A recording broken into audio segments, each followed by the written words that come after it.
I don't know about you, but I've always been fascinated by royal titles. You know, it's a certain thing, isn't it? The cachet when somebody's introduced as, say, lady or lord or, sir and things like that. And particularly, of course, over in the United States, it appears that if you are a dame, then it really does get you somewhere. I remember meeting, of course, the beautiful Dame Elizabeth Taylor, albeit very briefly, at the Victoria Palace Theatre when she was starring in The Little Foxes at the time. And she said, even though she spent most of her life in the United States, her dream was to become a dame. Of course, that dream became a reality, all thanks to our gracious monarch, Queen Elizabeth II. But now, a dame nowadays, none other than Dame Helen Mirren, has been speaking out about exactly what it's like to be a dame and what benefits do you or do you not receive. Strange thing when you think about it. You see, Dame Helen really shot to fame, although she'd been an actress for many years in differing roles, shall we say. She really came to prominence starring in the 2006 movie portraying our late and beautiful monarch, Queen Elizabeth II, in The Queen. It was a box office smash, as we all know. And then, of course, a few years later, Dame Helen became a dame, quite literally, because previously she'd said that she wasn't too fussed about royal titles and things like that. Very similar to Meghan Markle, if you recall. So what happens now if you are a dame? Well, according to Dame Helen Mirren, it's simply this: not much. She said, the only thing that she's seen a benefit from is that if she travels via British Airways, they seemingly give her a better standard of service. They seem to recognise what it's worth. She said, other than that, certain people are, shall we say, slightly bemused by it in various different countries. She doesn't necessarily use the title wherever she goes, which is strange.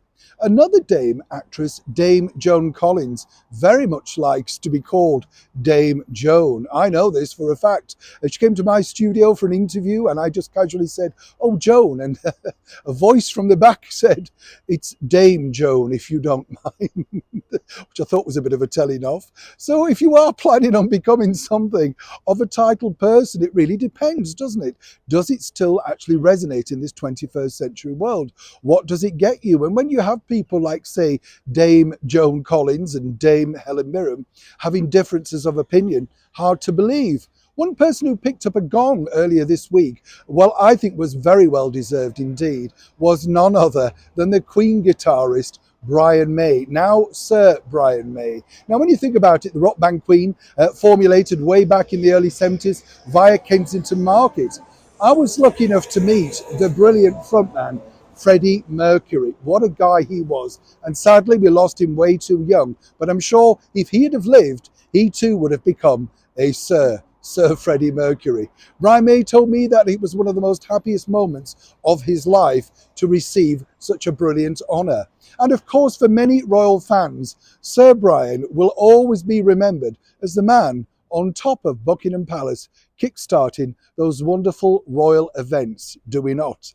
But as I say, it's fascinating. I don't know what your thoughts are on royal titles. Are they an outdated mode? Do they still resonate? Personally, I think it's wonderful when people who do such good work, surgeons, doctors, people like that have changed lives, invented new operations, able to do things for people that we thought would never be possible. They truly deserve the recognition. I think far too many people in show business are given a gong for simply doing something that they're already vastly paid for. That's just my opinion.